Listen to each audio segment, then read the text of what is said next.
Hello, I'm Ann Johans. I'm an Extension Program Specialist with Iowa State University Extension and Outreach. And joining me today is Dr. Alejandro Plastina. He is an Associate Professor. Do I have that right? Yes. Yeah, okay.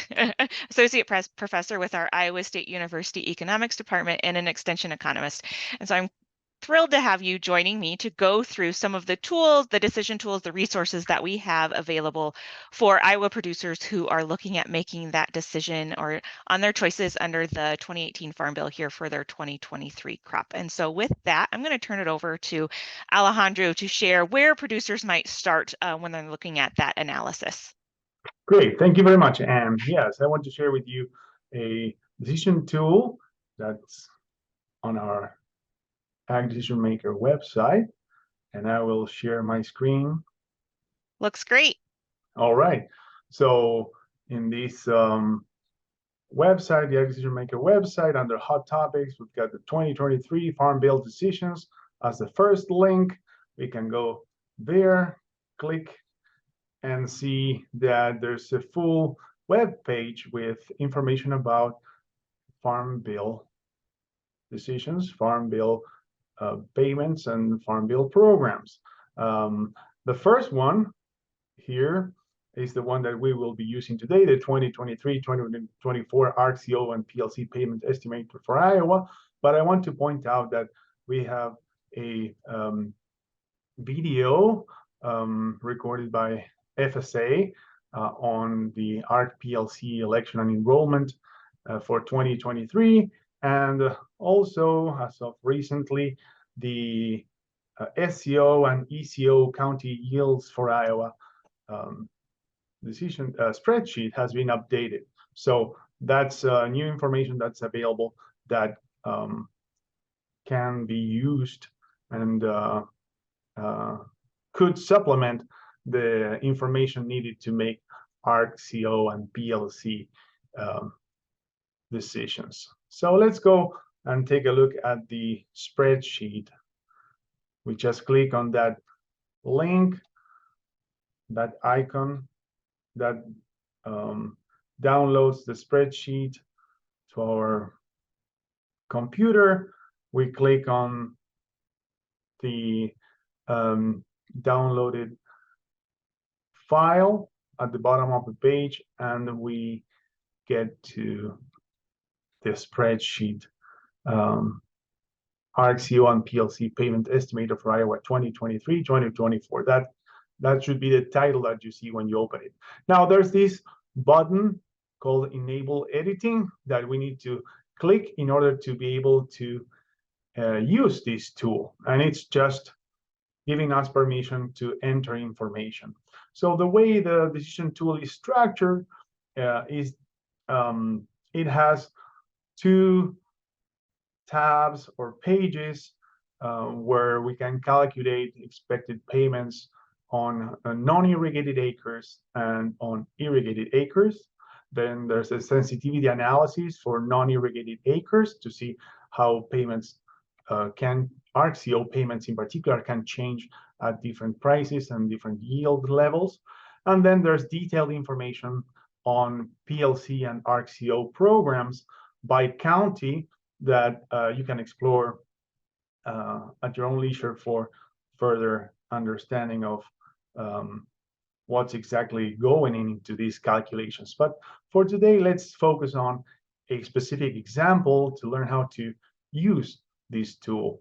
Let's go to the first page, the payment estimator for non-irrigated acres, and you'll see that takes us to the second tab.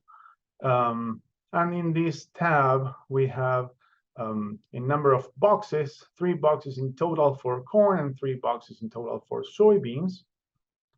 And we need to enter 7 pieces of information to fill out this tab and estimate payments from RCO and PLC in our farm.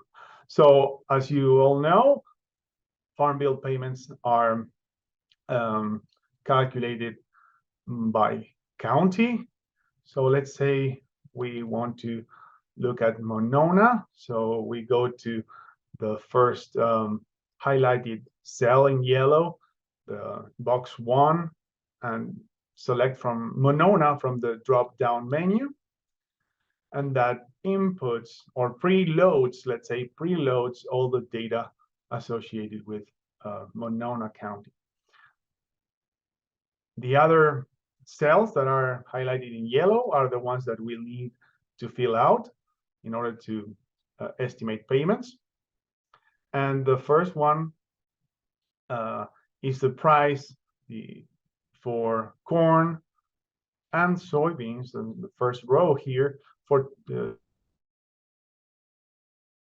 now the prices that are preloaded in the spreadsheet are 570 and 13 respectively, and those are from the USDA long-term projections as of October 2022. But you can change those prices as you wish. Let's change the soybean price to 14.5 just to show how this works.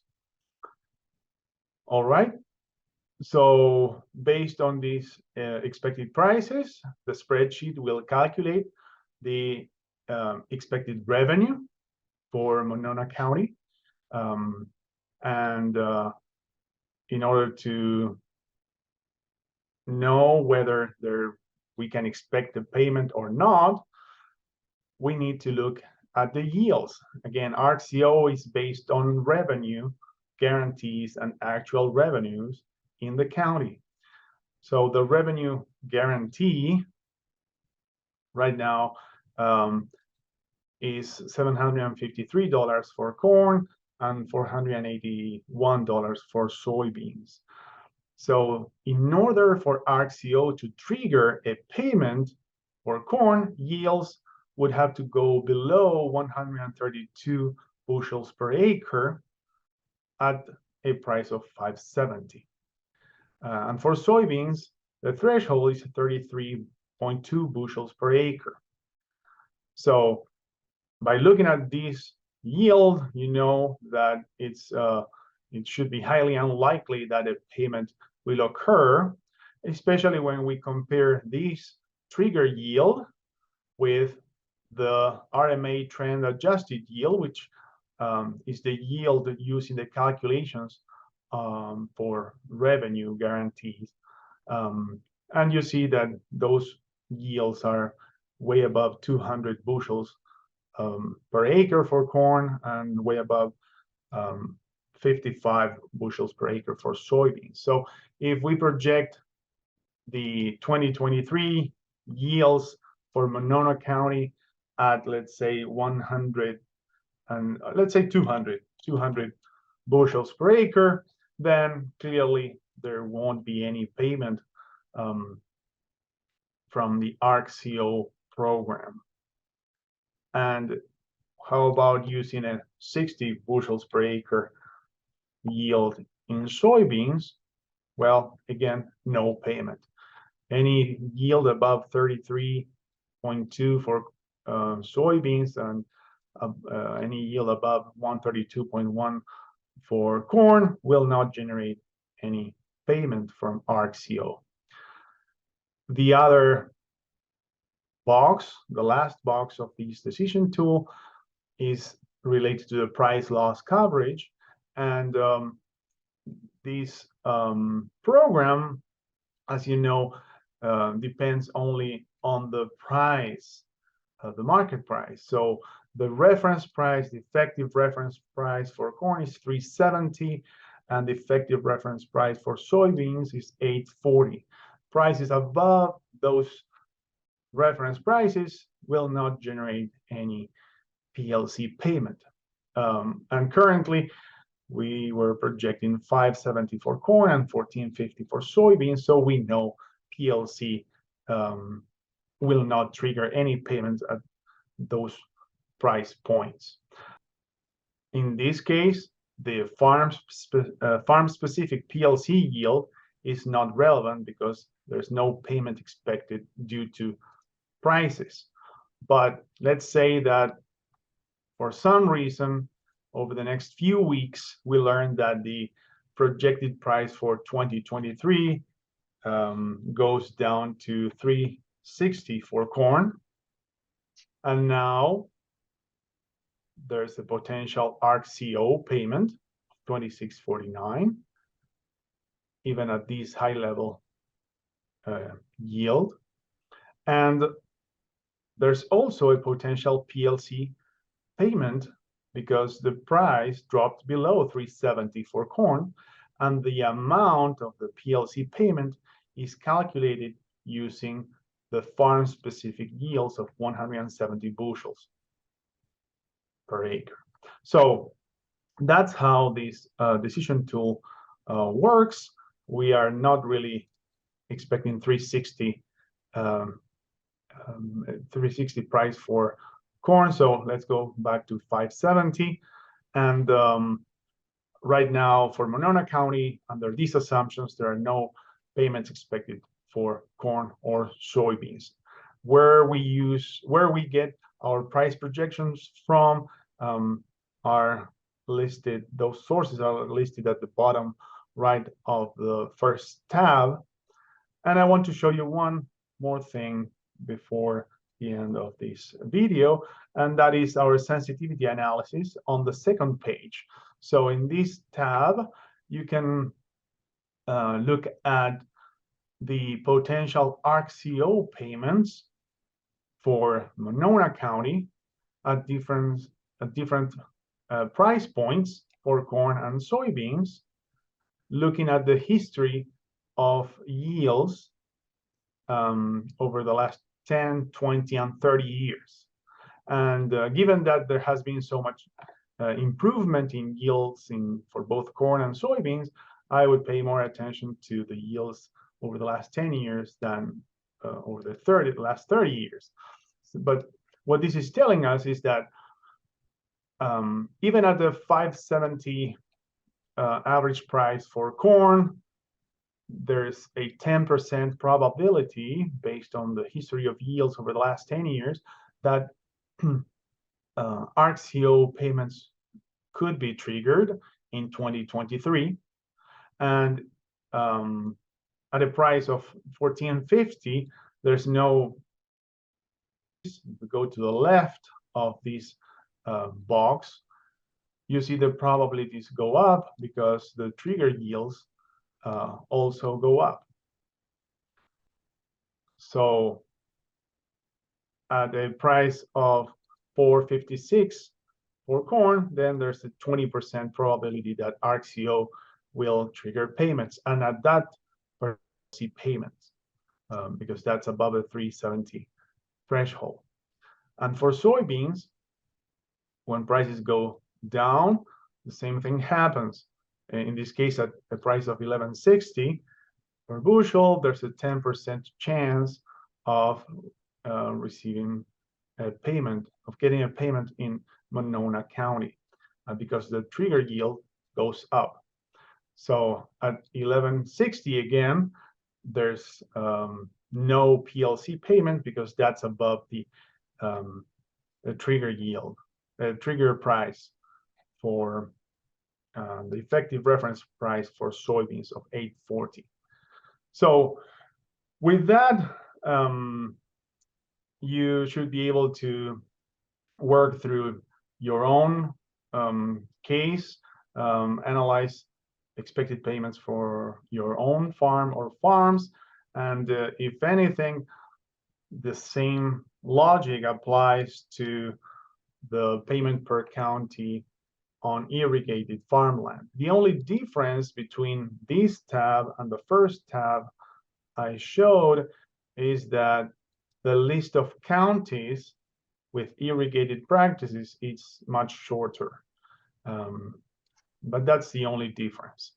You can work, you should be able to work through your own examples and see whether you can expect a farm bill payment in your own county using this tool. And if you have any questions, please don't hesitate to contact the authors.